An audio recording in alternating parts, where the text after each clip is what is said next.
அதுவும் இல்லாமல் தமிழ் தேசிய சிந்தனை மற்றும் ஆர்வலர்கள் இங்கே வந்திருக்கீங்க. இப்போ தமிழகத்தில் மிக துரிதமாக எஸ்ஐஆர் ஸ்பெஷல் இன்டென்சிவ் ரிவிஷன் என்ற அந்த தீவிர திருத்த பட்டியல் அது நடைமுறையில் செயல்படுத்தி கொண்டிருக்கிறார்கள். இப்போ இதை தமிழ்நாட்டில் இருக்கக்கூடிய ஆளும் கட்சி திமுக தாங்கள் எதிர்ப்பதாக அறிவிப்புகள் சொல்கிறார்கள். நாங்கள் அதற்கு எதிராக சட்ட போராட்டம் செய்வதாக சொல்லியிருக்கிறார்கள். டிவிகே போன்ற சில கட்சிகளும் அதை எதிர்ப்பதாக சொல்கிறார்கள். ஒரு சில கட்சிகள் பிரதான எதிர்கட்சியாக இருக்கக்கூடிய அதிமுக அதை ஆதரிப்பதாக சொல்லியிருக்கிறார்கள். பாமக போன்ற கட்சிகள் ஆதரிப்பதாக சொல்லியிருக்கிறார்கள். தமிழ்நாட்டில் இருக்கக்கூடிய கட்சிகளுக்குள்ள இதில் ஒவ்வொருத்தர் கட்சிகளும் ஒவ்வொரு மாதிரியான நிலைப்பாட்டை எடுத்துக்கொண்டு இருக்கிறார்கள். ஆனால் இந்த எஸ்ஐஆர் நடைமுறை என்பது தமிழகத்தில் நடைமுறைப்படுத்தப்பட்டால் இந்த தேர்தலில் வரும் தேர்தலில் ஒரு 6 மாதத்தில் வரப்போகுது நமக்கு தமிழ்நாட்டில் தேர்தல். அது நடைமுறைப்படுத்தப்பட்டால் நிரந்தரமாக தமிழ்நாடு நம்மளுடைய உரிமை தமிழர்கள் குறிப்பாக தமிழர்கள் நமது நில உரிமை, மொழி உரிமை, அரசியல் உரிமையும் இழப்பதற்கு ஒரு பெரிய வாய்ப்பாக இது இருக்கும்.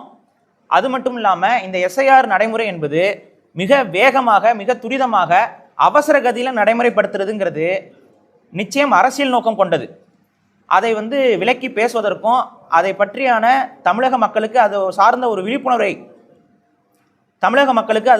விழிப்புணர்வை ஏற்படுத்தணுங்கிறதுக்காகத்தான் பத்திரிகையாளர்கள் உங்ககிட்ட நம்ம இதை முறையிட்டு வந்திருக்கிறோம் இன்னைக்கு. ஏன்னா இந்தியாவுடைய ஒரு அசைக்க முடியாத ஒரு தூணாக பத்திரிகை தான் இருந்து வருகிறது. நடுநிலைத்தன்மையோடு இந்த தகவல்களை பொதுமக்களிடம் கடத்துங்கள். பொதுமக்கள் இங்கே பேசப்படக்கூடிய விஷயங்கள் சரியா தவறா, இதுக்கு பின்னாடி இருக்கக்கூடிய உண்மை என்ன அப்படிங்கிறத உணரணும். அடிப்படையில் நமது நாடு ஒரு ஜனநாயக நாடு, அதாவது மக்களாட்சி தன்மை கொண்ட நாடு.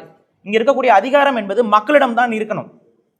இங்கே பார்த்துக்கிட்டிங்கன்னா தமிழ்நாட்டில் மக்களுடைய அதிகாரம் என்பது இந்த எஸ்ஐஆரால் பாதிக்கப்படும். இதை நீங்கள் படிப்படியாக நம்ம அனலைஸ் பண்ணணும். எடுத்துக்காட்டுக்கு பார்த்தீங்கன்னா பிஜேபி தான் இப்போ 3 முறையாக கடைசியாக ஆட்சி செய்து வருகிறார்கள். இதில் 2023 ஒரு திருத்தத்தை கொண்டு வருகிறார்கள், ஒரு நடைமுறை திருத்தத்தை அவர்கள் கொண்டு வருகிறார்கள். எதுலன்னா தேர்தல் ஆணைய பதவி நடைமுறை திருத்தம். அதாவது என்ன அப்படின்னா, உச்சபட்ச தேர்தல் அதிகாரியாக தேர்ந்தெடுக்கப்படக்கூடிய சீஃப் எலெக்ஷன் கமிஷனர் அவருடைய தேர்தல் முறையில் ஒரு பெரிய மாற்றத்தை பாஜக அரசு கொண்டு வந்தது 2023. இதுவே பார்த்தீங்கன்னா மக்களாட்சி தன்மைக்கு பெரிய எதிரானது. ஏன் அப்படின்னா அது வரைக்கும் சீஃப் எலெக்ஷன் கமிஷனரை எவ்வாறு தேர்ந்தெடுக்கப்பட்டு கொண்டிருந்தார்கள் என்று பார்த்தால் பிரைம் மினிஸ்டர் இருப்பார், அதுக்கு அடுத்து பார்த்தீங்கன்னா ஒரு சுப்ரீம் கோர்ட்டுடைய அதாவது தலைமை நீதிபதி அவர் இருப்பார், அதுக்கு அடுத்து எதிர்க்கட்சி தலைவர். இவங்க 3 பேராலையும் ஒருமனதாக ஏற்றுக்கொள்ளப்பட்ட ஒரு நபரை அவர்கள் பரிந்துரைப்பார்கள். அவர் தான் தேர்தல் ஆணையத்துடைய கமிஷனராக இருப்பார்கள். இந்த முறையை பாஜக அரசாங்கம் வரும்பொழுது மாற்றுகிறார்கள். மாற்றத்தில் என்ன மாற்றத்தை கொண்டு வராங்கன்னா, இங்க இருந்த சுப்ரீம் கோர்ட் ஜட்ஜை நீக்கிடுறாங்க. அவருடைய முடிவெடுக்கக்கூடிய தன்மையை நீக்கிட்டு அவருக்கு பதிலாக கேபினெட் மினிஸ்டர் ஒரு ஆளை உள்ள கொண்டு வராங்க. அப்போ இது நீங்க புரிந்து கொள்ள வேண்டியது என்னன்னு பார்த்தீங்கன்னா, இப்போ அது வரைக்கும் இருந்தது பார்த்தீங்கன்னா ஆளுங்கட்சி தரப்புலேருந்து ஒரு ஆள், எதிர்கட்சி தரப்புலேருந்து ஒரு ஆள், பொதுவான தரப்புலேருந்து ஒரு ஆள், 3 பேர். இங்கே ஒரு பேலன்ஸ் இருந்துச்சு. தேர்தல் ஆணையத்தை யார் வழி நடத்துறதுங்கிறது ஒரு பேலன்ஸ் வைக்கப்பட்டது. ஆனால் இங்கே பாருங்க, இப்போ 2 தரப்பு ஆளுங்கட்சி தான் முடிவு பண்ணும். கேபினெட் மினிஸ்டர் கண்டிப்பாக ஆளுங்கட்சியை சார்ந்தவர் தான் ஒருத்தரை நியமிக்க போகிறாங்க. ஸோ ஆட்டோமேட்டிக்காக அமித்ஷா இப்போ இருக்காரு. அப்போ நீங்கள் புரிந்து கொள்ளுங்கள், தேர்தல் ஆணையத்திற்கான கமிஷனரை தேர்ந்தெடுக்கிற இடத்துலையே இவ்வளோ பெரிய ஒரு சமரசத்தை, மக்களாட்சிக்கு எதிரான ஒரு சமரசத்தை இந்தியா செஞ்சிருக்கு. இது எங்கேயுமே மக்களாட்சி தன்மைக்கு ஒரு சரியான பாதையாக இது கருதப்படாது. இப்போ இந்த மாதிரியான மாற்றங்களை செஞ்சதுனால இன்னைக்கு தேர்தல் ஆணையத்துடைய ஸ்திரத்தன்மை என்பது கேள்விக்குள்ளாக்கப்பட்டிருக்கிறது. இப்போ தேர்தல் ஆணையம்ங்கிறத நம்ம ஒரு சாதாரண ஒரு அமைப்பாக நம்ம கருதி கொள்ள முடியாது. அதற்கு நீதிமன்றங்களுக்கு இருக்கக்கூடிய அத்தனை உரிமைகளும் தேர்தல் ஆணையத்துக்கு இருக்குது. தேர்தல் ஆணையத்தை கேள்வி கேட்பதோ தேர்தல் ஆணையத்தை எதிர்த்து பேசுவதும் கூட ஒரு குற்றமாகத்தான் இங்கே கருதப்படுகிறது. நம்மளுடைய அடிப்படை கருத்து சுதந்திரத்தின் அடிப்படை தான் இந்த கருத்துக்களை நம்ம பதிவு பண்ணிட்டு இருக்கோம். ஏன்னா இங்கே இருக்கக்கூடிய தனி மனித கருத்து சுதந்திரம் என்பது இங்கே இருக்கக்கூடிய நீதிமன்றங்களை விடவும் நீதிமன்றங்கள் நமக்கு அந்த அனுமதி கொடுத்துருக்கு. நம்ம கான்ஸ்டியூஷனல் ரைட்டாக அதை நம்ம கொடுத்துருக்காங்க. ஸோ இந்த கருத்தை நம்ம பதிவு பண்ணுறோம். அப்போ தேர்தல் ஆணையத்துக்கு இதுவரைக்கும் இருந்த முறைமையை மாற்றி இன்னைக்கு தேர்தல் ஆணையத்துடைய கமிஷனரை தேர்ந்தெடுக்கக்கூடிய முறைமை பாஜகவுடைய கைகளுக்கு சென்று விட்டது. இது ஒரு பெரிய ஆபத்தை இந்தியா முழுக்க நமக்கு உருவாக்கும். அதாவது நமது ஜனநாயக நாடு, டெமோக்ராட்டிக் கண்ட்ரி அப்படின்னு சொல்லக்கூடிய இந்தியா நாளை ஒரு சர்வாதிகார நாடாக மாறுவதற்கும் வாய்ப்பு உண்டு. தேர்தல் முறையில் நமக்கான ஆளுகளை தேர்ந்தெடுத்துட்டு இருக்கோம். இப்போ நீங்கள் சமீபமாக நீங்கள் பார்த்து வந்தீங்கன்னா பாஜக மட்டுமே ஜெயித்து கொண்டே வருகிறது. இது பாஜக மேலே மக்கள் அதிருப்தியில் இல்லைன்னு நீங்கள் பேசிடவே முடியாது. ஏன்னா உங்கள் ஊடக நண்பர்கள் நன்றாகவே தெரியும் இப்ப பீகார் எலெக்ஷன்ல அவங்க பெரும்பான்மையா ஜெயிச்சிருக்கிறாங்க. அந்த வெற்றி என்பது ஒரு பெரும்பான்மை வெற்றி. இப்ப பீகார் மக்கள் எல்லாரும் அதை ஏற்றுக்கொள்கிறார்கள் பார்த்தா பீகார்ல பெருந்திரளாக மக்கள் போராட்டம் நடந்து கொண்டிருக்கிறது. இப்ப இந்த பெருந்திரளாக மக்கள் போராட்டம் நடக்கிறத ஊடகம் முழுமையாக சுதந்திரமாக பதிவு செய்ய முடியுதா? இது நேஷனல் டிபேட் ஆகுதான்னு பாத்தீங்கன்னா இல்ல, பிரைம் டைம் டிபேட்டா இல்ல. எப்படி இவ்வளவு மக்கள் பீகார்ல போராட்டம் பண்ணிட்டு இருக்காங்க. அது இங்க இப்ப தமிழ்நாட்டில எல்லாம் செய்தி ஊடகங்கள்ல சும்மா ஒரு துணுக்கா தான் காட்டிட்டு போறாங்க. இத்தனைக்கும் தமிழ்நாட்டில் ஆளுங்கட்சியாக பிஜேபியை எதிர்க்கக்கூடிய ஒரு கட்சி தான் இருக்குது, திமுக தான் இருக்கு. திமுகவுடைய ஆட்சியில் இருக்கக்கூடிய இடத்துல கூட ஊடகங்கள் ஏன் இதை பெரிதுபடுத்தல? அப்ப எங்களுக்கு ஒரு அச்ச உணர்வு இருக்கிறது. இந்தியா என்பது ஜனநாயக தன்மையிலிருந்து படிப்படியாக விலகி ஒரு சர்வாதிகார தன்மையை நோக்கி நகர்கிறதா? இன்னும் வரும் காலகட்டத்தில் தேர்தல் என்பது நடக்குமா நடக்காதா அப்படிங்கிற சந்தேகத்தை எழுப்புகிறது. இதுல மிக முக்கியமா எஸ்ஐஆர் நடவடிக்கை என்பது அவசரகத்தில் தமிழகத்தில் நடைமுறைப்படுத்தப்பட்டால் இருக்கக்கூடிய பாதகங்கள் என்ன நம்ம பார்க்கணும். மிகப்பெரிய பாதகம் என்பது இதையும் பாத்தீங்கன்னா அரசியல் கட்சிகளும் எதிர்கட்சிகளும் யாருமே வாய் திறக்க மாட்டேங்கிறாங்க. நாங்க எஸ்ஐஆர் எதிர்க்கிறோம்னு சொல்றவங்க கூட இந்த கருத்தில வாய் திறக்கிறது இல்லை. இப்ப தமிழ்நாட்டில் இருக்கக்கூடிய வட இந்தியர்களுடைய எண்ணிக்கை என்பது என்ன அப்படிங்கிறது தமிழக அரசுக்கே தெரியாது. தமிழக அரசு எந்த இடத்துலையும் வட இந்தியர்களோட வருகையை எத்தனை பேர் வராங்க, எத்தனை பேர் தங்கியிருக்காங்க, எந்தெந்த நிறுவனத்தில் வேலை செய்கிறார்கள்ங்கிறதுக்கு ஒரு அதிகாரப்பூர்வ அறிவிப்பு என்பது இல்ல கணக்கெடுப்பு என்பது தமிழக அரசு இதுவரைக்கும் எங்கேயுமே எடுக்கல, எங்கேயுமே மக்கள்கிட்ட அறிவிக்கல. ஒரு தோராய கணக்காக சுமார் 1 கோடி பேர் தமிழகத்திற்குள் வேற மாநிலங்களிலிருந்து அண்டை மாநிலங்களிலிருந்து வேலைக்கு வந்திருக்கிறாங்க. இதுல வட இந்தியர்களுடைய வருகை என்பது அதிகம். இப்ப இந்த 1 கோடி பேர் இப்ப தமிழ்நாட்டில் இருக்கிறாங்க. இப்ப தமிழ்நாட்டில் ஒரு சட்டம் இருக்கு. என்ன அப்படின்னு பாத்தீங்கன்னா 2 வருஷத்துக்கு மேல தமிழ்நாட்டில் நீங்க இருந்தீங்கன்னா அவங்களுக்கு பெர்மனன்ட் ரெசிடென்ட் கொடுக்கலாம்னு சொல்லி கலைஞர் கருணாநிதி காலகட்டத்தில் ஒரு சட்டத்தை கொண்டு வந்திருக்கிறார்கள். 2 வருஷம் ஒருவர் தமிழ்நாட்டில் தங்கியிருந்தால் அவருக்கான நிரந்தர இருப்பிட சான்றிதழை தமிழக அரசினால் ஒருத்தருக்கு கொடுக்க முடியும். ஒருத்தர் நிரந்தர இருப்பிட சான்றை வாங்கிட்டாரு அப்படின்னா அவரால் இங்க ரேஷன் கார்டு வாங்க முடியும். இப்ப ரேஷன் கார்டும் கூட இப்ப நேஷனலைஸ் பண்ணிட்டாங்க. ஸோ அவர் அங்க சான்று இல்லைனாலும் அவர் வாங்கிக்க முடியும். அது ஒரு விஷயம் இருக்கு. ஆனா இதுவே தப்பு. முதல்ல ரேஷன் கார்டை நேஷனலைஸ் பண்ணும் பொழுதே இந்த மாநில உரிமை பேசக்கூடிய கட்சிகள் என்ன பண்ணிட்டு இருந்தாங்கன்னு நமக்கு தெரியல. இதுவே ஒரு நமக்கு எதிரானது. ரேஷன் கார்டை நேஷனலைஸ் பண்ண விட்டுருக்க கூடாது, விட்டுட்டோம். இப்ப என்ன ஆகுதுன்னு பாத்தீங்கன்னா இங்க 2 வருஷத்துல வரக்கூடிய அத்தனை பேரும் வாக்காளர்களாக மாற முடியும். அப்ப இங்க இருக்கக்கூடிய உங்க வீட்டுக்கு ஒரு பூச்சி வேலைக்கு ஒரு வட இந்தியர் வந்திருக்கலாம், வேற ஏதோ ஒரு ஹோட்டல் வேலைக்கு வந்திருக்கலாம். 2 வருஷம் அவர் இங்க தங்கி இருக்காருன்னா பெர்மனன்ட் ரெசிடென்ட் ஆயிருப்பாரு. இப்ப அவர் நினைச்சா அவர் இங்க வாக்காளரா மாறலாம். அதுக்கான முழுமையான அதிகாரம் அவருக்கு இருக்கு. தமிழக அரசு அது வழங்கி வச்சிருக்கு. இப்ப இந்த சூழல்ல தான் இந்த எஸ்ஐஆர் வருது.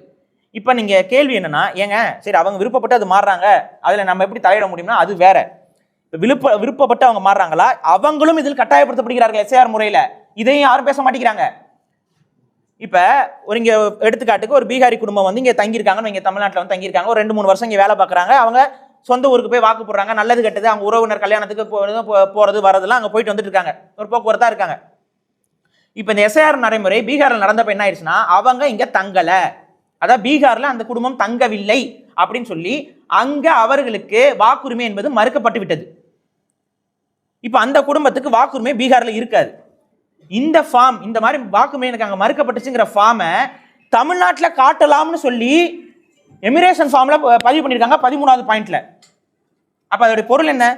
அந்த குடும்பம் இப்ப அந்த எமிரேஷன் ஃபார்ம்ல இங்க பாருங்க பீகார்ல எங்களுக்கு வாக்குரிமை இருந்துச்சு, இப்ப அங்க எனக்கு மறுக்கப்பட்டுச்சு, நாங்க இங்க செட்டில் ஆயிட்டோம் அப்படின்னு சொன்னாங்கன்னா அவர்களுக்கு இங்க வாக்குரிமை என்பது கொடுக்கப்படும்.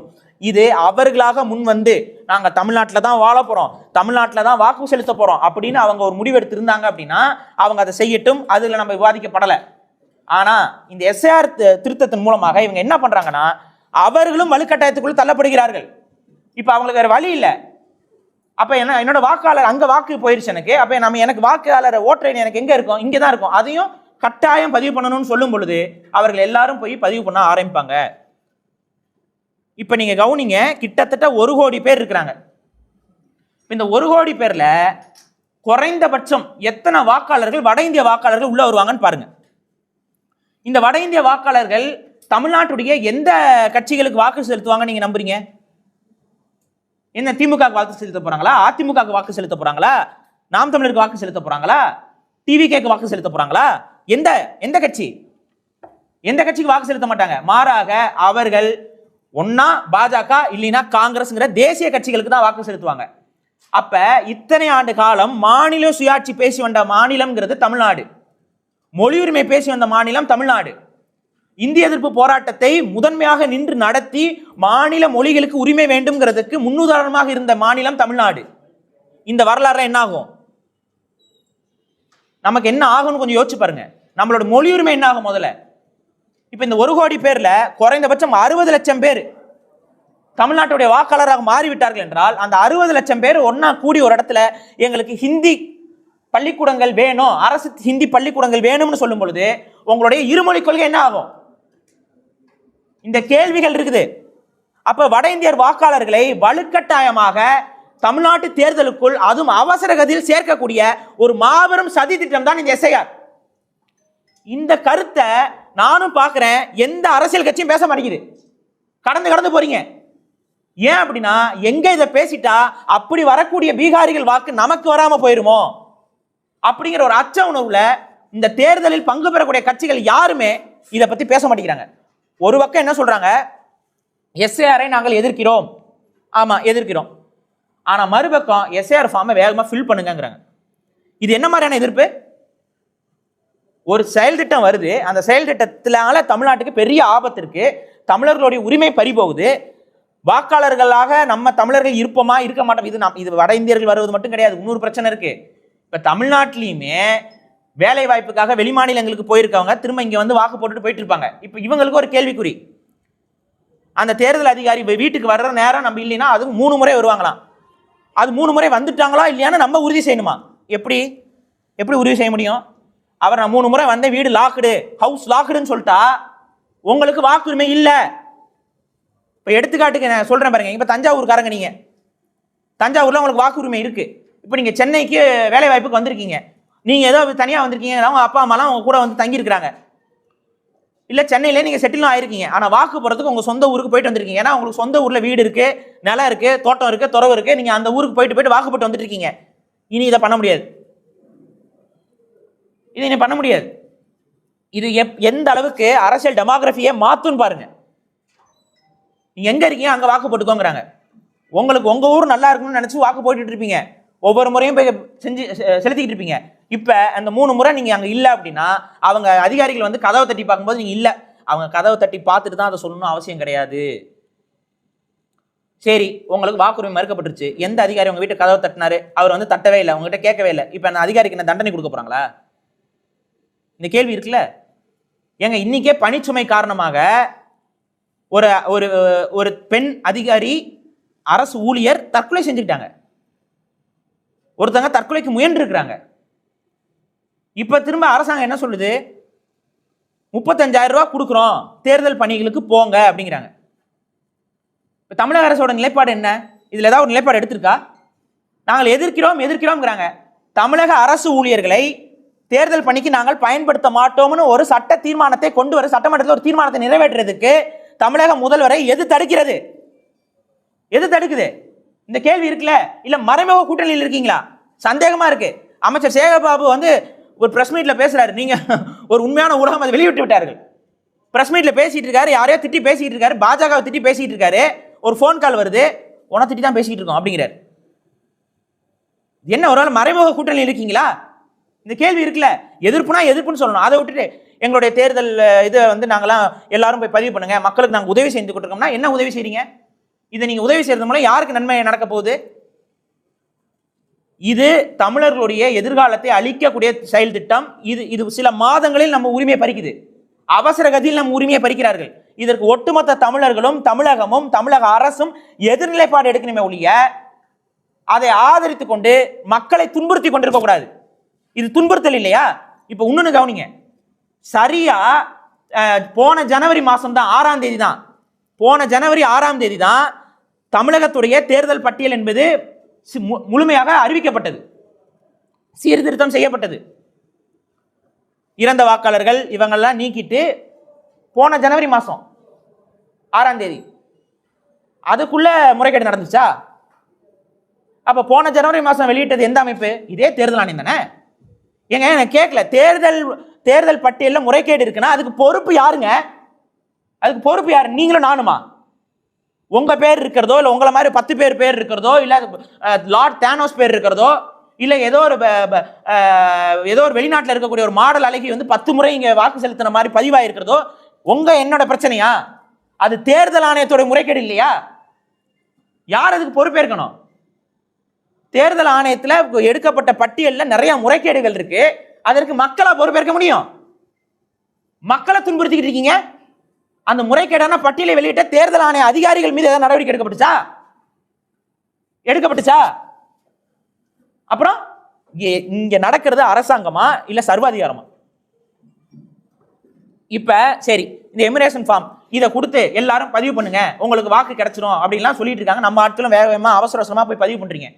அவங்க நீங்க இங்க இருக்கிறதுக்கான சான்றிதழ் கேட்கறாங்க. 100 சான்று கேட்கறாங்க. என்னன்னா, போன முறை வாக்கு செலுத்தினதுக்கு சான்று. அது போன முறை நீங்க வாக்கு செலுத்தினதுக்கு என்ன சான்று சொல்லுங்க, எனக்கு தெரிஞ்சுக்க. எனக்கு உண்மையிலே தெரியல என்ன சான்று இது. இந்த மைய வைப்பாங்க, அது எத்தனை நாளைக்கு இருக்கு? எத்தனை நாளைக்கு இருக்கு அந்த மைய? போன முறை வாக்கு செலுத்தி எந்த பூத்துல நீங்க போய் வாக்கு செலுத்தினீங்க? சரி, போன முறை நீங்க வாக்கு செலுத்தல, அதனால இந்த முறை உங்களுக்கு வாக்கு கிடையாதா? என்னங்க நடந்துட்டு இருக்கு இந்தியால? என்ன கேட்கறாங்க? அடுத்து பிறப்பு சான்றிதழ். அந்த பிறப்பு சான்றிதழ்ல பேர் இருக்கணும். இப்பதான் சமீபமா, அதாவது ஒரு 2000ஆம் ஆண்டுக்கு பின்னாடி தான் பிறப்பு சான்றிதழ்ல பேர் போட்டு வழங்கக்கூடிய முறைமை கடைபிடிக்கப்படுது. அதற்கு இப்போ எடுத்துக்காட்டுக்கு இப்போ எங்க அப்பாவுக்கு எங்க அம்மாவுக்கு அவங்களுக்குலாம் பிறப்பு சான்றிதழே இருந்தாலும் பிறப்பு சான்றிதழில் அவர்கள் பேர் இருக்காது. ஏன்னா பிறக்கும் போதே யாராவது பேர் வச்சுட்டா பிறப்பாங்க? இப்ப நீங்க பிறக்கலாம், அடுத்த திமுக தலைவர், அடுத்த திமுக இளைஞரணி செயலாளர்னு இப்ப வேணா பிறக்கும் போதே பேர் வச்சுக்கலாம். ஆனா அது நடைமுறை அல்ல. அப்ப பிறக்கும் போதே பேர் வைக்கிற நடைமுறை இல்ல நம்ம கிட்ட. அப்ப 2000 ஆண்டுகளுக்கு முன்னாடி இருந்தவங்களுக்குலாம் பிறப்பு சான்றிதழ் கட்டாயம், அதுல உங்களோட பேர் கரெக்டா இருக்கணும், ஆதார்ல இருக்கிற பேர் அப்படியே அதுல இருக்கணும்னு நான் கேட்கறது என்ன நோக்கம்? சரி, இல்ல என்ன பண்ணுவீங்க? அந்த மனிதன் இல்லையா? அப்படி இருந்துச்சா சரி செய்யணும் தானே சொல்ல முடியும். அதை விட்டுவிட்டு அப்படி இல்லைன்னா பேர் மாறிடுச்சுன்னா அது சேர்க்க முடியாதான். இதுல என்ன மாதிரியான நடைமுறை? அப்ப அவங்க நோக்கம் என்ன? வட இந்தியர்கள் எல்லாத்தையும் இங்க தமிழ்நாட்டுடைய வாக்காளர்களாக மாற்றிவிட்டு தமிழ்நாட்டில் இருக்கக்கூடிய வாக்காளர்களை எவ்வளவு தள்ளி விடணுமோ அவ்வளவு தள்ளி விட்டுறலாம் அவசர கதியில செய்யும் போது. இன்னும் சில ஊர்களுக்கு நம்ம போக முடியாது, சில கிராமங்களுக்கு நம்ம போக முடியாது. இப்ப இருக்க நிலைமையிலும் இருக்கு. அப்படி பழங்குடி மக்களை போய் சந்திக்கிறது இது எல்லாமே ரொம்ப கஷ்டமா இருக்கு. இன்னும் நிறைய பேர் கல்வி அறிவில முன்னேறாம இருக்கிறாங்க. கல்வி அறிவில் முன்னேறிய மாநிலமாக இருக்கக்கூடிய தமிழகத்திலே இதான் நிலைமை. இவர்கள் இது இந்தியா முழுக்க செய்ய போறாங்க, அடுத்து 12 மாநிலங்களுக்கு செய்ய போறாங்கிறாங்க. இதை தமிழ்நாடு தான் எதிர்க்க வேண்டும். இது நமக்கு மட்டும் வரக்கூடிய பிரச்சனை கிடையாது, இது எல்லா மாநிலங்களுக்கும் பிரச்சனை தான், எல்லா மாநில உரிமைக்கும் இது பிரச்சனை தான். இது தமிழ்நாட்டுக்கு மட்டும் ஏதோ ஒரு பிரச்சனை வந்துருச்சுன்னு நம்ம கடந்து போயிட முடியாது. இது இந்தியாவுடைய ஜனநாயக தன்மையே கேள்வி கேட்கக்கூடிய ஒரு முறை. இப்ப நான் கேட்கறேங்க, தேர்தல் அதிகாரி வந்து கேட்கிறாரு, நீங்க இங்க இருக்கீங்களா இல்லையான்னு கேட்கிறாரு. இப்போ இந்த வாக்கு இது இப்போ சப்போஸ் என்னால் ப்ரொடியூஸ் பண்ண முடியலன்னா இப்போ நான் யாரு? இப்போ அவங்க கேட்குற விஷயங்கள் என்னால் கொடுக்க முடியலன்னா, என்கிட்ட முன்னாடியே ஓட்டர் ஐடி இருக்கு, இப்போ என்னால் அதை கொடுக்க முடியல, இப்போ நான் யாரு? இப்போ இந்த ஃபார்மை நான் ஃபில் பண்ணி கொடுக்கல, இப்போ நான் யாரு? அந்நிய நாட்டு அதிபதியா? இல்லை கேட்குறேன், எனக்கு புரியல. அப்போ நான் யாரு? அப்போ எனக்கு வாக்கு இல்லைன்றீங்களா? என்னுடைய வாக்கு மறுக்கப்பட்டுருமா? உங்களுடைய தப்புக்கு நீங்க எப்படி மக்களை தண்டிக்கலாம்? யாருடைய மிஸ்டேக்? தேர்தல் ஆணையத்தில் முறைகேடு நடந்திருக்கு, தேர்தல் பட்டியலில் முறைகேடு இருக்குன்னா யார் பொறுப்பு? அப்ப இதை வந்து நாம் ஏற்றுக்கொள்ளக்கூடாது, இது ஒருமித்தமாக எதிர்க்கணும். ஆனா இது உண்மையாகவே ஒருமித்தமாக தமிழக அரசோ தமிழக எதிர்கட்சிகளோ பாஜக எதிராக இருக்கக்கூடிய கட்சிகளோ எதிர்க்கிறார்களா என்று பார்த்தால் இல்லை. மாறாக நமது வாக்கை பாதுகாத்துக் கொள்வோம், நமது கட்சிக்காரர் வாக்கை பாதுகாத்துக் கொள்வோம். தமிழ்நாட்டுடைய வாழ்க்கை எவ்வாறு போனா என்ன, தமிழக மக்களுடைய வாழ்க்கை என்னவானா பரவாயில்ல, ஆனா எங்களுடைய வாக்குகளை நான் பாதுகாத்துக்கணும்னு சொல்லி அவங்க கட்சிக்காரங்க போய் பதிவு பண்ணிருங்க. நம்ம கட்சிக்காரங்களை எப்படியாவது கொண்டு போய் உதவி செஞ்சிருக்க முகாம் நடத்தி கொண்டிருக்கிறார்கள்.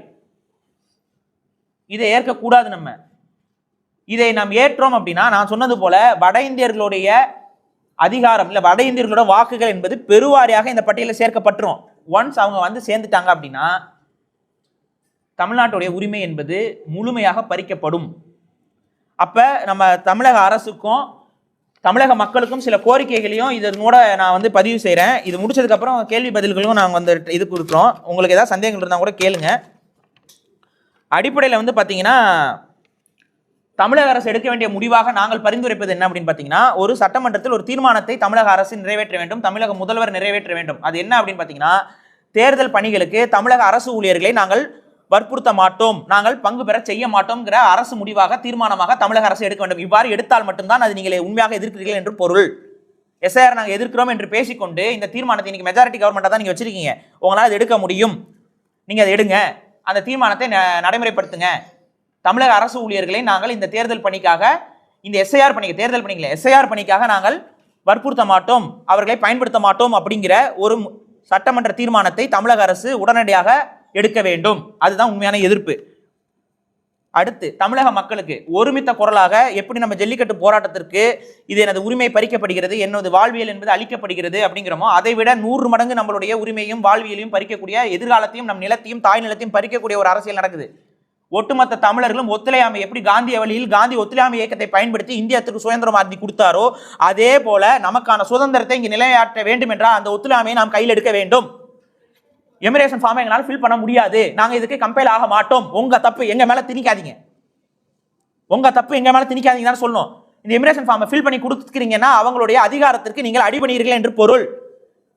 இது உங்களோட தேர்தல் உரிமையையும் உங்களுடைய உரிமையையும் உங்களுடைய எல்லாத்தையுமே அழிச்சிடும். இந்த ஒத்துழையாமையை நாம் கையில் எடுத்துத்தான் தீர வேண்டும். ஒரு செகண்ட் யோசிச்சு பாருங்க, 6.5 கோடி வாக்காளர்கள் இதுவரைக்கும் பதிவாயிருக்கக்கூடிய தமிழகத்தில் இந்த எஸ்ஐஆர் முறைமையில் தமிழக மக்கள் பங்கு பெறவில்லை என்றால் 2 கோடி வாக்கோ இல்லை 3 கோடி வாக்கு தான் பதிவாகுது அப்படின்னா இந்த எஸ்ஐஆர் என்பது தூக்கி எறியப்படும், தூக்கி வீசப்படும். மக்கள் ஒருமித்த இடத்துல நிக்கணும். எந்த அரசியல் கட்சியும் உங்களுக்கு துணை நிற்காது. நான் மக்களுடைய பிரதிநிதியாக தான் வந்து பேசிக்கிட்டு இருக்கேன், மக்களுக்காக தான் பேசுறேன்.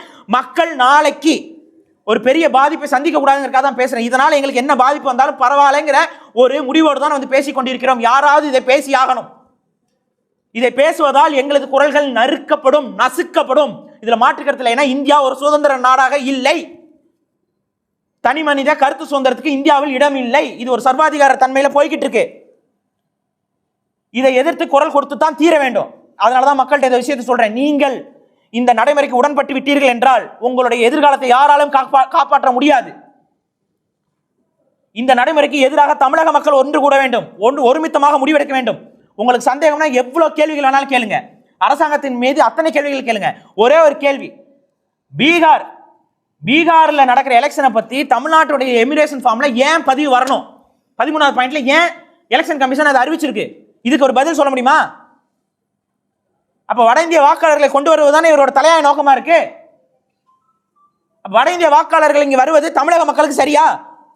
திருப்பூர்ல என்ன கொடுமைகள் நடந்திருக்குன்னு உங்களுக்கு பார்த்துட்டு தான் இருக்கீங்க. வட இந்தியர்களால் நடக்கக்கூடிய பிரச்சனை காவல்துறையால் கண்டுபிடிக்க முடியுதா? தமிழக காவல்துறைக்கு எவ்வளவு பிரச்சனை நடக்கு தெரியுமா? தமிழக காவல்துறை அதிகாரிகளே அடிச்சிருக்காங்க வட இந்தியர்கள். என்ன பண்ண முடியுது உங்களால? 1 கோடி வட இந்தியர்கள் இங்க வந்து குடியாகி விட்டார்கள், வாக்குரிமை பெற்று விட்டார்கள் என்றால் அவர்களில் 1 கோடி பேர் ஒன்னா நிற்பான். ஆனா தமிழர்கள் இங்கே சாதியாக நிற்போம், மதமாக நிற்போம், கருத்தியலாக நிற்போம், திராவிடம்பா ஒருத்தன் தமிழம்பா ஏதோ பிரிஞ்சு நிற்போம். ஆனா அவர்கள் அத்தனை பேரும் வடவர்களாக ஒன்றாக நிற்பார்கள். எங்க போய் நிக்க நமக்கு முழுமையா அழிஞ்சிரும். அதனால ஒத்துழையாமை காந்தி கையில் எடுத்து அதே ஒத்துழையாமையை ஒட்டுமொத்த தமிழக மக்களும் கையில் எடுக்க வேண்டும். இந்த எதேச்சி அதிகார போக்கு பிஜேபி ரொம்ப வேகமா நடைமுறைப்படுத்திக்கிட்டு இருக்கு. அதுக்கு எதிராக தனி மனிதனாக யாராலும் என்னால முடியாது, உங்கள் ஒவ்வொருத்தரும் தனியாக முடியாது. ஆனால் நாம் அனைவரும் ஒன்றாக ஒருமித்த குரல் முடியாது அப்படின்னா முடியாதுதான். நோ மீன்ஸ் நோ இப்படிங்கிற ஒரு இடத்துல நில்லுங்க. இரண்டாவது, மக்களாட்சியுடைய உண்மையான தன்மையை நிலைநாட்ட வேண்டும் என்றால் இவிஎம் மிஷின்களை தவிர்த்து பழைய வாக்குச்சீட்டு முறைகளை நாம் கொண்டு வர வேண்டும். இவிஎம் மிஷினுக்கு நீங்க 1000 சப்பக்கட்டு கட்டினாலும் அது ஒரு எலக்ட்ரானிக் டிவைஸ். ஒரு எலக்ட்ரானிக் டிவைஸ் என்பது ஒரு புரோகிராமின் அடிப்படையில் மட்டுமே இயங்கக்கூடிய தன்மை கொண்டது. அந்த புரோகிராமை உங்களாலையும் என்னாலையும் கண்ணால பார்க்க முடியாது. அந்த புரோகிராமுடைய உள்ளடி வேலைகள் பலவை செய்ய முடியும். அந்த புரோகிராம் பதிவு செய்யும் போது கரெக்டாக காமிச்சிட்டு டிஸ்பிளேல வேற மாற்றி காட்டணும்னு உள்ள ஒரு மாற்றத்தை கொண்டு வந்தால் சாத்தியப்படும். ஒரு 500 டெஸ்டிங்க்கு கரெக்டாக ரிப்போர்ட்டை காட்டுன்னு சொல்லிட்டு அடுத்த 500 டெஸ்டிங்க்கு மேல ரிப்போர்ட்டை மாற்ற முடியும். இது எல்லா ப்ரோக்ராம் பண்ண அத்தனை நபர்கள் தெரியும். தமிழகத்தில் இல்லாத ஐடி ஊழியர்கள் கிடையாது, ப்ரோக்ராமர்ஸ் கிடையாது. உங்க அத்தனை பேருக்கு இந்த உண்மை தெரியும். ஆனா பயப்படுறீங்க. தேர்தல் ஆணையம் இவிஎம்ஐ புறந்தள்ள வேண்டும், தமிழக மக்கள் இவிஎம்க்கு எதிராக நிற்க வேண்டும். உங்களுடைய ஜனநாயகத்தை காக்க வேண்டும் என்றால் வாக்குச்சீட்டு, நீங்க சொல்லுவீங்க வாக்குச்சீட்டு இதெல்லாம் வந்து நிறைய பிரச்சனையானனால தான் இவிஎம் கொண்டு வந்தாங்க. அது பொட்டியவே மாத்திடுறாங்க. அன்னைக்கு பொட்டியை மாத்துறாங்க, ஏன்னா அன்னைக்கு சிசிடிவி இல்லை நமக்கு. இன்னைக்கு சிசிடிவியை லைவ் ஃபுட்டேஜில் போட முடியும், 24/7 லைவ் நாங்கள் காட்ட முடியும். மக்கள்கிட்ட காமிச்சிட்டு போயிருங்க, லைவ் கொண்டு போட்டு விட்டுருங்க. வாக்கு போட லைவ் கொண்டு போடுங்க. லைவ் கொண்டு போட்டால் மக்களுடைய உளவியல் மாறும். சரி, ரெக்கார்ட் பண்ணிக்கோங்க, அந்த லைவை ரெக்கார்ட் பண்ணிக்கோங்க. தேர்தல் முடிஞ்சதுக்கு அப்புறம் அந்த லைவ் ஆக்குங்க, வரலாம்ல. இப்போ இந்த தேர்தல் ஆணையம் சொல்லுது 1000 முறைகேடுகள் நடக்குது தேர்தல் ஆணையத்துக்குள்ள. தேர்தலில் நிறைய ஏமாற்று வேலைகளை திமுக செய்கிறது, ஆளுங்கட்சிகள் செய்கிறது, பாஜகவுக்கு எதிராக மாபெரும் சதி நடக்கிறது, அமெரிக்கா உளவுத்துறை செய்கிறது, எல்லாம் சொல்றீங்க. இதே தேர்தல் ஆணையம் இதே பாஜக அரசாங்கத்துடைய கட்டுப்பாட்டுக்குள்ள என்ன சொல்றாங்கன்னு பாருங்க. சிசிடிவி ஃபுட்டேஜஸ், அதாவது தேர்தல் நடக்கக்கூடிய இடத்துடைய பூத்துடைய சிசிடிவி ஃபுட்டேஜஸை எந்த அமைப்புக்கும் காட்ட வேண்டிய அவசியம் இல்லைன்னு தேர்தல் ஆணையம் சொல்லியிருக்கு. ஃபார் எக்ஸாம்பிள், இப்போ ஓட்டு ஏமாற்றப்பட்டிருக்கு, அங்கே ஏமாத்திட்டாங்க, ஏதோ ஒன்று சொல்கிறோம் அப்படின்னா, இல்லை பூத்தை ஹைஜாக் பண்ணிட்டாங்க, இதுக்கு சிசிடிவி தான் ஒரு பிரதான ஆதாரமாக இருக்க முடியும். இந்த சிசிடிவி ஃபுட்டேஜை காட்ட வேண்டிய அவசியம் இல்லைன்னு சொல்லி தேர்தல் ஆணையம் முடிவெடுக்குது. இதுதான் இங்கே நடக்கக்கூடிய சிசிடிவி ஃபுட்டேஜுக்கு யார் பயப்படுவா? கேள்வி. இப்போ நம்ம தமிழக காவல்துறை சிசிடிவி போடுது, யாரை கண்காணிக்கிறதுக்கு சிசிடிவி போடுது? மக்களை கண்காணிக்கிற. என்ன நடக்கக்கூடாதுங்கிறதுக்காக சிசிடிவி வைக்கிறீங்க, திருட்டு நடக்கக்கூடாதுங்கிறதுக்காக சிசிடிவி வைக்கிறீங்க. திருடர்களுக்கு தான் சிசிடிவி கண்டு பயம் இருக்கும், அச்சம் இருக்கும். சிசிடிவி ஃபுட்டேஜை வெளியிட மாட்டேன்னு தேர்தல் ஆணையம் சொல்வதற்கான காரணம் என்ன? ஏன் வெளியிடக்கூடாது? தேர்தல் ஆணையம் சொல்லுது. அப்ப இவிஎம்முக்கு எதிராக தமிழர்கள் சிந்திக்க வேண்டும். இவிஎம்ஐ நாங்கள் ஏற்க மாட்டோம். பழைய வாக்குச்சீட்டு முறையும் சிசிடிவி ஃபுட்டேஜ் மூலயமாக லைவ் கவுண்டிங் இல்லைன்னா லைவ் கவுண்டிங் எடுத்து விட்டு அதை தேர்தலுக்கு அப்புறம் அது வெளியிடக்கூடிய தன்மை, இந்த அடிப்படையில் தேர்தலுடைய வழிமுறைகள் மறுசீரமைக்கப்பட வேண்டும். அதுதான் நமக்கான உண்மையான ஜனநாயகத்தை காக்கிறதுக்கான ஒரு வழியாக அமையும். அதையும் நாங்கள் ஒரு கருத்தாக வைக்கிறோம். அடுத்து, தமிழக அரசு இன்னும் காலம் தாழ்த்தாமல் இன்னர் லைன் பர்மிட் என்று சொல்லக்கூடிய உள்நாட்டு நுழைவு சீட்டை நடைமுறைக்கு கொண்டு வர வேண்டும். இந்தியாவில் இருக்கக்கூடிய பல மாநிலங்கள், நார்த் வெஸ்ட், இங்கெல்லாம் பார்த்தீங்கன்னா நிறைய மாநிலங்களில் இது நடைமுறையில் இருக்கக்கூடிய செயல் திட்டம் தான். இது என்னன்னா, வடவர்களுடைய எண்ணிக்கை ஒரு நாளுக்கு நாள் அதிகரிக்குது. யார் வரா என்ன வரான்னு தெரியல. நீங்களே சொல்றீங்க கஞ்சா மற்றும் மற்ற போதைப் பொருட்கள்லாம் இங்கே விற்பனை ஆகுது, அங்கே வடக்கிலிருந்து கொண்டு வந்து விற்பனை செய்கிறாங்க. காவல்துறை பல முறையை கேசஸ் ஃபைல் பண்ணியிருக்காங்க, பல எஃப்ஐஆர்ஸ் ஃபைல் ஆயிருக்கு. வட இந்தியாவிலேருந்து திருட்டு கேஸ் ஃபைல் ஆயிருக்கு, பெண்கள் பாதிப்புக்குள்ளாயிருக்கிறாங்க, இது எல்லாமே கேஸ் ஃபைல் ஆயிருக்கு. முறை கேட்குறா, அங்கே குற்றம் செய்து குற்றத்தை செஞ்சுட்டு இங்கே வேலை பார்க்குறவங்க இருக்கிறாங்க. அதனால அங்கே இருக்கக்கூடிய வழக்குகள்லேருந்து தப்பிக்கிறாங்க. இந்த மாதிரியான பல பிரச்சனைகள் நம்ம இங்கே நடைமுறையில் சந்திக்கிறோம். இதெல்லாம் தடுக்கிறதுக்கான ஒரே வழி இன்னர்லைன் பர்மிட் தான். இன்னர்லைன் பர்மிட்னா வேற ஒன்றும் கிடையாது. இங்கே வரக்கூடிய ஒவ்வொரு வட இந்தியரும் இங்கே நான் வேலைக்கு வரேன், எந்த இடத்துல வேலை செய்ய போகிறேன், எந்த அட்ரஸ்லேருந்து வரேன், எனக்கு என் மேலே எந்த வித குற்றவியல் வழக்கும் கிடையாது, என் மேலே எந்த வித ரெஸ்ட்ரிக்ஷனும் கிடையாதுன்னு சொல்லி ஒரு போலீஸ் சர்டிஃபிகேட்டை அவங்க பகுதியிலிருந்து, அவங்க எந்த ஆதார் கார்டு எந்த ரெசிடென்ட்லேருந்து இருக்காங்களோ அங்கேருந்து ஒரு போலீஸ் கிளியரன்ஸ் சர்டிஃபிகேட்டோட தமிழக அரசிடம் பதிவு செய்து விட்டு, நான் இத்தனை மாதங்கள் இங்கே வேலை செய்யலான் இருக்கேன், இந்த இடத்துல வேலை செய்யலான் இருக்கேன், இந்த இடத்துல தான் தங்கியிருப்பேன்னு சொல்லிட்டு அதுக்கு ஒரு சீரியல் நம்பரை தமிழக காவல்துறையோ இல்லை தமிழக அரசோ கொடுக்கும். அதன் அடிப்படையில் அவங்க இங்கே வேலை செய்யலாம். இதுதான் இன்னர்லைன் பர்மிட் முறை. இதன் மூலமாக தமிழ்நாட்டுடைய பாதுகாப்பு என்பது 100% உறுதியாக்கப்படும். இங்கே இருக்கக்கூடிய பல பிரச்சனைகள் நமக்கு மட்டும் இல்லை, இங்கே வட இந்திய சாமானிய ஊழியர்களுக்குமே பிரச்சனை. சில பொய் கேசுகள் கூட அவங்க மேலே போடப்படுறதா சில பேர் குற்றம் சாட்டுறாங்க. ஏன்னா அவங்களுக்கு இங்கே அதிகாரம் இல்லை, அவங்களுக்கு இங்கே எந்த பிரச்சனைலாம், அவங்க வேலை செய்ய வந்தவங்க மேலாம் பொய்யா வழக்கு போட்டுறாங்கிற மாதிரி குற்றச்சாட்டுலாம் அங்கே சொல்லிட்டு இருக்காங்க. யார் சொல்கிறா? பாஜக சொல்லுது, நான் சொல்லலை, பாஜக சொல்லுது. பீகாரிலிருந்து வந்தவர்கள் அடித்து விட்டார்கள். இப்போ பீகார்லேருந்து யார் யார் வந்தாங்கன்னு நமக்கு தெரியாத போது நீங்கள் என்ன சொல்லி இது பண்ணுவீங்க? தமிழக அரசு தரப்புல இருந்து கமிஷனர் ஆஃப் போலீஸ் அறிக்கை கொடுக்குறாரு. என்ன அறிக்கை கொடுக்குறாரு? பீகாரிலிருந்து வந்த யாரையும் இங்கே யாரும் துன்புறுத்தவில்லை, அது முழுமையான வதந்திங்கிறார். அதை ஏற்றுக்கொண்டார்களா? அது இவர் சொல்றதை ஏற்காம அங்கிருந்து அதிகாரிகளை அனுப்பி இங்கே ஆய்வு செய்ய வைக்கிறாங்க. இது எவ்வளவு பெரிய அவமானம் நமக்கு. அப்ப இதெல்லாம் எதனால இப்ப நடக்குது? இங்க யார் வரா யார் போறான்னு நமக்கு தெரியல. அப்ப இந்த முறைமையை நடைமுறைப்படுத்தி விட்டால் யார் வருகிறார்கள் யார் போகிறார்கள் என்பதை தமிழக அரசால் கண்காணிக்க முடியும். அந்த ஒரு வட இந்தியர் வராரு, அவர் நீங்க யாருப்பா, என்னப்பா, உன்னோட இன்னர்லைன் பர்மிட்டை காட்டுப்பான்னு சொன்னா முடிஞ்சு போச்சு. அவரோட பர்மிட் மீறி இருந்தார், தம்பி நீ டைம் முடிஞ்சிச்சு, நீங்க மாநிலத்துக்கு நீ போகணும் அப்படின்னு சொல்லி நீங்களே அனுப்பி வச்சிடலாம். இல்லைன்னா ரெனியூவல் பண்ண சொல்லலாம். உன்னோட வேலை இன்னும் முடியல, போய் ரெனியூவல் பண்ணீங்கன்னா ரெனியூவல் ஆஃபீஸில் போய் அவங்க ரெனியூவல் பண்ணிக்கிட்டோம், பிரச்சனை முடிஞ்சுது. ஒருத்தன் அந்த சீட் இல்லாமல் இருக்கானா, அவன் முறைகேடாக தமிழக உள்ள நுழைஞ்சிருக்கான்னு அர்த்தம். என்ன நோக்கத்துக்காக வந்திருக்க விசாரிக்கலாம், ஒரு காவல்துறை விசாரிக்கலாம். இன்னைக்கு நீங்க ஒருத்தன் கஞ்சா விற்கிறக்கே வந்திருக்கான்னு வைங்க, நீங்க காவல்துறை கிட்ட அவன் என்ன சொல்லுவான்? கட்டிட தொழிலுக்கு வந்திருக்கேன்பா, பெயிண்ட் அடிக்க வந்தேன்பா, அதான சொல்லுவான். கஞ்சா விற்க வந்தேன்னு சொல்லுவான். இப்போ கட்டட தொழிலுக்கும் பெயிண்ட் அடிக்க வரும்போது இன்னர்லைன் பர்மிட் இருக்குங்கிற பட்சத்தில் காவல்துறையால் ஈஸியாக ஒருத்தரை பின் பாயிண்ட் பண்ண முடியும். ஸோ இன்னர் லைன் பர்மிட் என்பது தமிழகத்துடைய பாதுகாப்புக்கு மிக மிக மிக மிக அவசியமான ஒரு முறை. இந்த முறையை காலம் தாழ்த்தாமல் தமிழக அரசு செய்ய வேண்டும். இதை ஏன் நான் சொல்றேன்னா, ஒன்ஸ் இன்னர் லைன் பர்மிட் ஒருத்தருக்கு இஷ்யூ ஆயிடுச்சு அப்படின்னா அவர் பெர்மனன்ட் ரெசிடென்ஸ்ங்கிறத வாங்க முடியாது. ஏன்னா வேலைக்காக தான் உள்ள வந்திருக்காரு, அவர் பெர்மனன்ட் ரெசிடென்ஸ் வாங்க முடியாது. இது வடக்கில் இருக்கக்கூடிய சில நாசகர சக்திகளை தமிழக மக்களை பாதுகாக்க இருக்க ஒரே வழிமுறை இதுதான். இன்னர் லைன் பர்மிட்டுடைய தேவையை தமிழ் தேசியவாதியாக இருக்கக்கூடிய நான் மக்களிடம் சொல்கிறேன். மக்கள் தான் இந்த கோரிக்கையை முன்வைக்க வேண்டும். திமுக அரசு உண்மையாகவே தமிழகத்தையும் தமிழக மக்களையும் காக்கணுங்கிற எண்ணம் உங்களுக்கு துளியளவும் இருந்தது என்றால் இன்னர் லைன் பர்மிட்டை தள்ளி போடாதீங்க, தயவு செஞ்சு நடைமுறைப்படுத்துங்க. கெஞ்சி கேட்டுக்கொள்கிறோம், தமிழக மக்களின் சார்பாக கெஞ்சி கேட்டுக்கொள்கிறோம். அதுக்கப்புறம் நான் சொன்னது போல, முன்னாடி சொன்னது போல, 2 நாள் வந்தாலே, 2 வருடங்கள் தமிழகத்தில் தங்கினாலே அவர்கள் தமிழர்களாக கருதப்படுவார்கள், தமிழ்நாட்டு குடிமக்களாக கருதப்படுவார்கள் என்ற தமிழக அரசுடைய நிலைப்பாட்டை மாற்றி அந்த 2 வருடங்கள் இல்லாமல் அது வேற ஒரு பட்டியலுக்கு கொண்டு வர 5 வருடமோ இல்லை 6 வருடமோ அவர் முறையான இருப்பிட சான்று பெறுவதற்கு அவர் இங்கே சொத்தோ பத்தோ வாங்கியிருந்தால் மட்டும்தான் அவர் தமிழ்நாட்டு குடிமகனாக கருதப்படுவார்னு சட்டங்களை மாற்றம் கொண்டு வரணும். இந்த சட்டம் இருப்பதால இன்னைக்கு வரக்கூடிய வட இந்தியர்கள் மிக சுலபமாக பெர்மனன்ட் ரெசிடென்ஸ் வாங்கி விடுகிறார்கள். இதில் இன்னொன்று, நம்மளுடைய அதிகாரிகள், இந்த மாதிரியான ரெசிடென்ட் அட்ரஸ் இதெல்லாம் கொடுக்கக்கூடிய அதிகாரிகள் எல்லாரும் 100% உண்மையும் தன்மையும் நேர்மையும் கொண்டவர்களாக இருக்கிறார்களா என்று நம்ம உறுதியிட்டு சொல்லிவிட முடியாது. ஒருவர் நேற்று வந்துட்டு கூட அதை வாங்க முடியும். இது ஏன் நான் சொல்கிறேன் அப்படி பார்த்தீங்கன்னா, நிறையா பேர் ஆந்திராவிலிருந்து வந்து தமிழ்நாடுல படிக்கிறதுக்கும் கூட இந்த மாதிரி வராங்க. ஆந்திராக்காரங்களாக இருப்பாங்க, அவங்க மாணவர்களுக்கு தமிழ்நாட்டு காலேஜில் சீட் வாங்கணும் அப்படின்னா ரொம்ப சுலபமாக இங்கே ஒரு பெர்மனன்ட் ரெசிடென்ஸ் இருக்கிற மாதிரி காமிச்சிட்டு அவங்க வந்து கவுன்சிலிங்கில் கலந்துக்கிறாங்க. இதெல்லாம் நடந்துகிட்டு இருக்கு, இதெல்லாம் கண்ணுமுன்னா நடக்குது, நிறைய பேர் பார்த்துருப்பீங்க அந்த மாதிரி. அப்போ இந்த முறைகேடுகள் சரி செய்யப்படும். ஏன்னா இது வந்து சாதாரண பிரச்சனை இல்லை, இது வந்து ஒரு தேசிய இனத்தின் அழுகுரல். தமிழ்நாட்டை விட்டால் நமக்கு போகிறக்கு நாதி கிடையாதுங்க. நம்ம இங்கே வரவங்க எல்லாரும் ஏற்றுக்குவோம், ஆனால் நம்ம எங்கே போனாலும் அடித்து விரட்டிக்கிட்டு இருக்காங்க. நீங்கள் இது வரைக்கும் போன எந்த நாட்டில் உங்களை அடிக்கல சொல்லுங்கள்? கர்நாடகத்தில் இருக்கீங்க, அடிக்கலையா? ஆந்திராவில் இருக்கீங்க, உங்களை சுடலையா? கேரளாவில் உங்கள் மேலே வெந்நீரை ஊற்றலையா? இதெல்லாம் நடந்திருக்கா இல்லையா? இந்த கேள்விகள் நீங்கள் முன்வைங்க. மும்பையில் இருக்கோம், தாராவியில் இருக்கோம், என்ன நடக்குது? தாராவியில் இருக்கக்கூடிய மும்பையில் இருக்கக்கூடிய தமிழர்கள் நம்மளாம் விரும்பி போகல, வெள்ளைக்காரன் கொண்டு போய் குடியமர்த்திட்டான். அவன் வேலைக்காக நம்மளை இழுத்து கொண்டு போய் அங்கே போட்டு போயிட்டான். நம்ம ஒன்றும் விரும்பி வேலைக்காகலாம் போகல, நம்ம எங்கேயுமே நம்ம விரும்பிலாம் போகல. அவங்க நம்மளை அடிமையெல்லாம் எடுத்துக்கொண்டு போய் குடியமர்த்தினதான் உலகம் முழுக்க பரவி இருக்கக்கூடிய தமிழர்கள். இல்லை போருக்கு பயந்து நம்ம ஓடி போனதான். இதுதான் நடந்திருக்கு. இதில் எங்கே நம்மளை அடிக்கல? எந்த நாட்டில் நம்மளை அடிக்கல? எங்கே போனாலும் தமிழை அடி வாங்கிட்டு மிதி வாங்கிட்டு வரான். அப்போ இது தமிழனுக்கு மட்டும் இல்லை, எல்லா இனங்களும் அவர் தான் நடந்துக்கணும். தமிழர்கள் தாய் உள்ளம் கொண்டு நம்ம எல்லாரையும் அரவணைப்போம், கிரவணைப்போம்னா நம்ம உரிமைகளை நம்ம இங்கே இழந்துருவோம். எல்லா மக்களையும் அரவணைக்கணும் தான், ஆனால் நமது உரிமையை உறுதி செய்துவிட்டு அரவணைக்கணும்.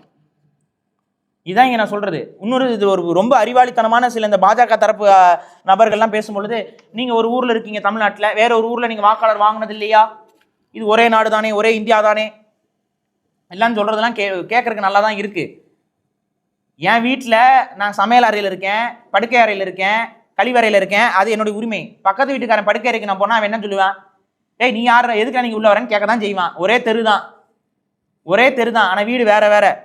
இது தமிழ்நாடு, இது தமிழர்களுக்கான வீடு, இது எங்களுக்கு உரிமை. இங்கே ஒருத்தன் கெஸ்ட்டாக வரானா கெஸ்ட்டாக இருக்கட்டும், வாங்க வரவேற்கிறோம். எனக்கு நான் வந்து ஒருத்தருக்கு சம்பளம் கொடுத்த ஒரு வேலைக்கு ஒருத்தர் வர வைக்கிறேன்னா வாங்க வேலை செய்யுங்க, நல்லா வாழுங்க, பிரச்சனை இல்லை.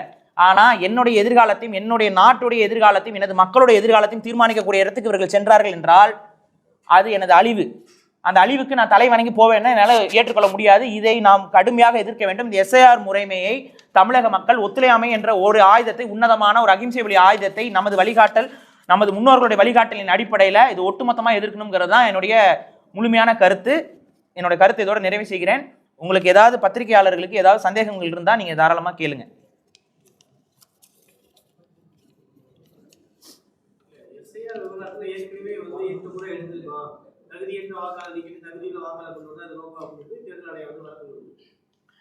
இது ஒவ்வொரு ஆண்டுமே வந்து எஸ்எஸ்ஆர் வேற, எஸ்ஐஆர் வேறங்க. இதுல நிறைய பேர் குழப்பிக்கிறாங்க. எஸ்எஸ்ஆர் தான் எப்பவுமே நடக்கும், இது இப்ப நடக்கிறது எஸ்ஐஆர், இன்டென்சிவ் ரிவிஷன். இன்டென்சிவ் ரிவிஷன்னா மொத்தமா அழி.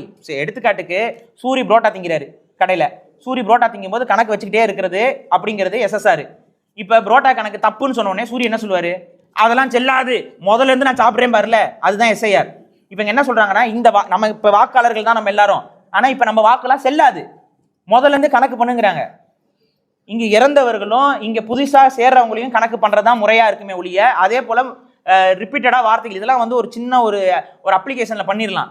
ஒரு கம்ப்யூட்டர் ப்ரோக்ராமில் பண்ணிடலாம். லிஸ்ட்டில் வந்து ரிப்பீட்டடாக எங்கெங்கே வருது, ரிப்பீட்டட் அட்ரஸில் ரிப்பீட்டட் நேம்ஸ் எங்கெங்கே வருது, ஆட் அட்ரஸ் எங்கெங்கே வருது, ஆட் நேம்ஸ் எங்கெங்கே வருதுன்னு ஒரு ப்ரோக்ராமை ஒரு நார்மலாக ஒரு ஐடி ஊழியர்கிட்ட கொடுத்தீங்கன்னா அவர் ப்ரோக்ராம் ரெடி பண்ணி கொடுத்துருவாரு. ஃப்ரீ சாஃப்ட்வேர்ஸ் இருக்குது இதுக்கு. இதை செய்யறதுக்கு இல்லாமல் கணக்கை ஃபுல்லாக அழி நான் புது கணக்கு எழுதுறேங்கிறது இவங்களுடைய நோக்கம் என்னன்னா, புதிய வாக்காளர்களை இங்கே சேர்க்க வேண்டும். புதிய வாக்காளர்கள் என்று அவர்கள் கருதுவது யார் அவர்களுக்கு வாக்கு போடுவார்களோ, யார் பாரத் மாதா கி ஜெய் என்று சொல்கிறார்களோ அவர்களை வாக்காளர்களாக தமிழகத்தில் அமர்த்துவதற்கான ஒரு சதி திட்டம் தான். எஸ்எஸ்ஆர் வேற, எஸ்ஐஆர் வேற. இதுக்குள்ள நம்ம குழப்பிக்க வேண்டாம். தேர்தல் ஆணையம் ஒவ்வொரு முறையும் எஸ்ஐஆரை இப்ப நடைமுறைப்படுது. எஸ்எஸ்ஆர் தான் நான் சொன்னேன்ல, ஜனவரி 6ஆம் தேதி எஸ்எஸ்ஆர் நடந்திருக்கு. 12 மாசம் கூட முழுமையா முடியல. அதுக்குள்ளே திரும்ப எதுக்கு எஸ்ஐஆர்? அப்ப அந்த எஸ்எஸ்ஆர் எதுக்கு நடத்துனீங்க? எதுக்கு அரசாங்கத்துடைய காசை வேஸ்ட் பண்ணீங்க? இதுதான் கேள்வி.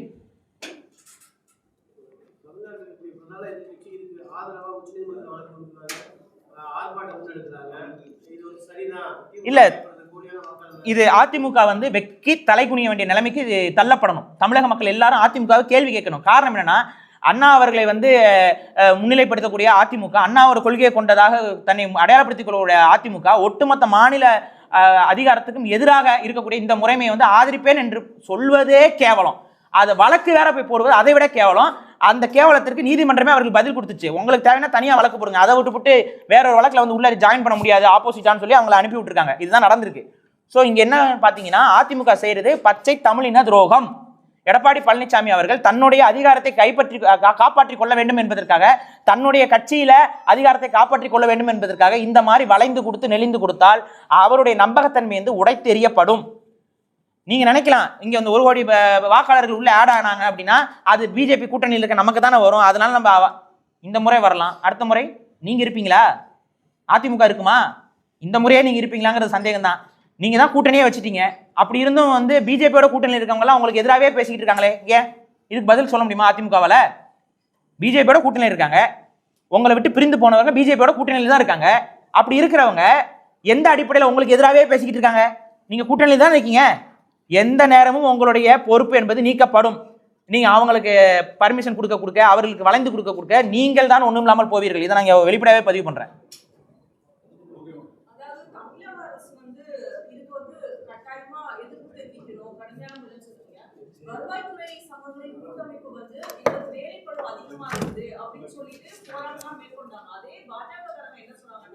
இது வந்து முதல்வர் கொடுத்த அர்த்தம், தமிழக அரசு கொடுத்த அர்த்தம்னா இவங்களே தங்களுடைய பணியை செய்யாம இருக்காங்கன்னு சொல்லிட்டு ஒரு பெரிய குற்றச்சாட்டு வைக்கிறாங்க. மேலும் வந்து நிறைய விஷயங்கள் முன்னெடுப்பு பண்ணிட்டு இருக்காங்க. ஒரு பக்கம் போட்டு போறாங்க, இது எடுத்து தெரிவிச்சு. இன்னொரு பக்கம் என்னன்னா, இதுக்கான ப்ராசஸும் நடத்திக்கிட்டே தான் இருக்குது. ஸோ தமிழக அரசு வந்து அவங்க ஸ்டாண்ட் கரெக்டா தானே எடுக்கிறாங்க. ஏன்னா அவங்களால கண்ட்ரோலும் பண்ண முடியாது, அதே டைம் வந்து பின்வாங்கவும் முடியாது இல்லையா? இல்லை, இங்கே தமிழக அரசு நான் சொன்னதை செஞ்சால் தான் அது சரியான ஸ்டாண்டாக நாங்கள் பார்க்க முடியும், மக்கள் பார்க்கணும். ஏன்னா இப்போ நீங்கள் எடுக்கிறது நாங்கள் சட்ட போராட்டம் நடத்துகிறோம், அதே போல் இங்கே வந்து ஊழியர்கள் வந்து போராட்டம் பண்ணுறாங்க, ஒத்துழைக்க மாட்டேங்கிறாங்க அப்படின்னு சொல்லி, சரி அவங்க ஊழியர்கள் ஒத்துழைக்காத போது தமிழக அரசு என்ன சொல்லுச்சு? அது உங்கள் விருப்பம்னு சொல்லிச்சா? இல்லை, மாறாக நீங்கள் ஒத்துழைக்கலைன்னா அவங்க மீது நடவடிக்கை எடுக்கப்படும் தான் சொல்லியிருக்காங்க.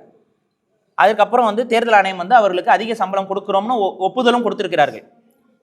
இது வந்து வெளிப்படையாக காசுக்காக அப்படிங்கிற மாதிரி நினைக்கிறாங்க. காசு கொடுத்துட்டா ரத்தம் சிந்திடலாமா? இப்போ ஒருத்தங்க பணிச்சுமையின் காரணமாக தற்கொலை செஞ்சுட்டாங்க. இப்போ அந்த 35,000 ரூபா கொடுத்துட்டு அவங்க தற்கொலை செய்யாமல் இருந்திருப்பாங்க நீங்கள் சொல்ல வரீங்களா? இதுதான் கேட்கணும் நம்ம தேர்தல் ஆணையத்தை பார்த்து. தற்கொலை செய்கிற அளவுக்கு அங்கே பணிச்சுமை அதிகரிக்குதுங்கிறத தான் நீங்கள் பார்க்கணும். எவ்வளோ காசு கொடுத்தாலும் அந்த பணிச்சுமையை ஒரு மனிதனுக்கு நம்ம கொடுக்கலாமா? நான் கேட்குறேன், எதுக்கு இந்த அவசர கதி? ஏன் இதே எஸ்ஐஆர் தேர்தலுக்கு அப்புறம் பண்ணுங்க, இல்லை ஒரு வருஷத்துக்கு முன்னாடி நீங்கள் பண்ணியிருக்கலாம். உங்கள் கையில் தானே கவர்மெண்ட் இருந்துச்சு. இப்போதான் உங்களுக்கு நாணோதயம் வந்துச்சா? தேர்தலுக்கு முன்னாடி இந்த அவசர கதியில தான் உங்களுக்கு நாணோதயம் வருமா? அப்போ இது வந்து முழுக்க இது அரசியலாகத்தான் பார்க்கப்படும்.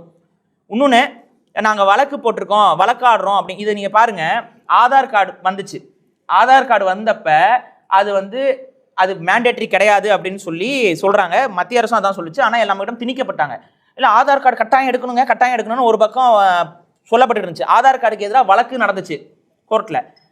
அந்த கோர்ட்டில் சுப்ரீம் கோர்ட்டில் என்ன சொன்னாங்கன்னா, ஆதார் இஸ் நாட் மேண்டேட்டரின்னு தான் தீர்ப்பு கொடுத்தாங்க. சுப்ரீம் கோர்ட் ஆஃப் இந்தியாவோட தீர்ப்பு இன்னும் இருக்கு. ஆதார் என்பது கட்டாயம் இல்லை, தேவைப்பட்டா வாங்கிக்கோ, இல்லைன்னா விட்டுக்கோன்ட்டாங்க. ஆனால் எல்லாரும் அவசரப்பட்டு நம்ம வாங்கினதுனால இன்னைக்கு ஆதார் வந்து மேண்டேட்டரி இல்லைன்னு சுப்ரீம் கோர்ட்டே சொன்னாலும் அது மேண்டேட்டரியா இல்லையா? இப்போ எனக்கு இருக்கு, உங்களுக்கு இருக்கு, எல்லாருக்கும் இருக்கு, எல்லாரும் எடுக்க வச்சுட்டாங்க. இதுதான் நடக்கும். இப்போ நாளைக்கு எஸ்ஐஆர் வந்து தேவையில்லைன்னு சொல்லி எஸ்ஐஆர்லாம் நடத்தி முடிச்சதுக்கு அப்புறம் உச்சநீதிமன்றத்தை, உயர்நீதிமன்றத்தை எங்கிருந்து தீர்ப்பு வந்தாலும் சுப்ரீம் கோர்ட்லேருந்து தீர்ப்பு வந்தாலும் என்ன, அதான் நடத்தி எடுத்தாச்சே, கணக்கு எடுத்தாச்சே, அதான் பதிவு ஆயிடுச்சு, இனிமேல் என்ன? ஸோ கண்கட்ட பின் சூரிய நமஸ்காரங்கிற கான்செப்டில் தான் அது போய் நிற்கும். இதை எதிர்க்கணும். இந்த நடைமுறையை ஒரு பக்கம் நடத்தி விட்டுட்டு அதுக்கு வந்துட்டு அப்புறம் வந்து நாங்கள் பார்த்துக்குறோம் அப்படின்னு சொல்கிறது வந்து ஏதோ ஒரு கூட்டு சதியாக தான் நான் பார்க்குறோம். தமிழக மக்களுடைய உரிமையை பறிக்கக்கூடிய ஒரு கூட்டு சதியாக தான் இது பார்க்கப்படுங்கிறதா இங்கே பதிவு செய்கிறேன்.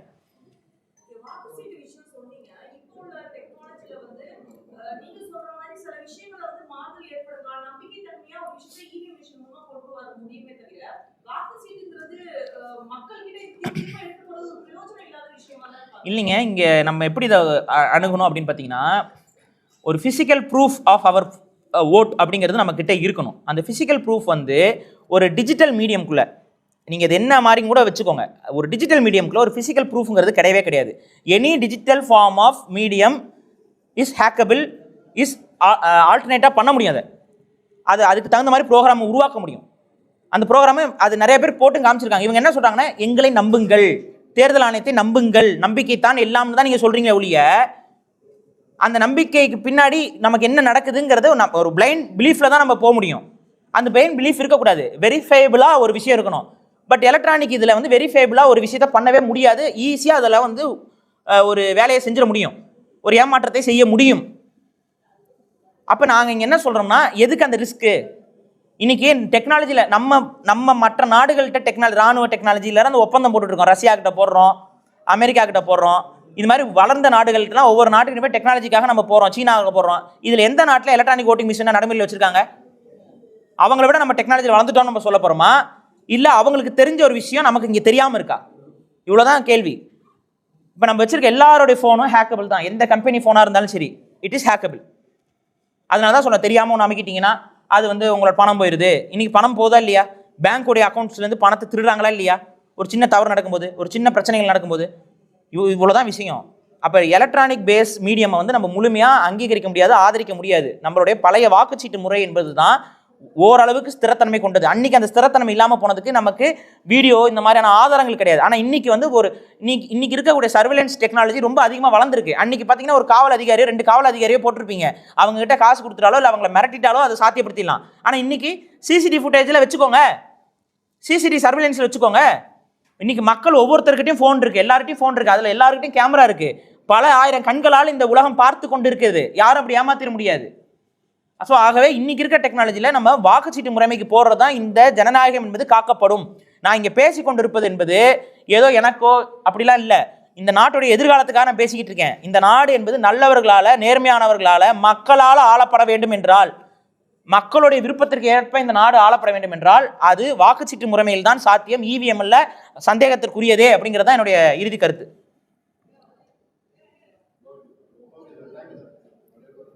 வந்த அத்தனை பேருக்கும் நன்றி.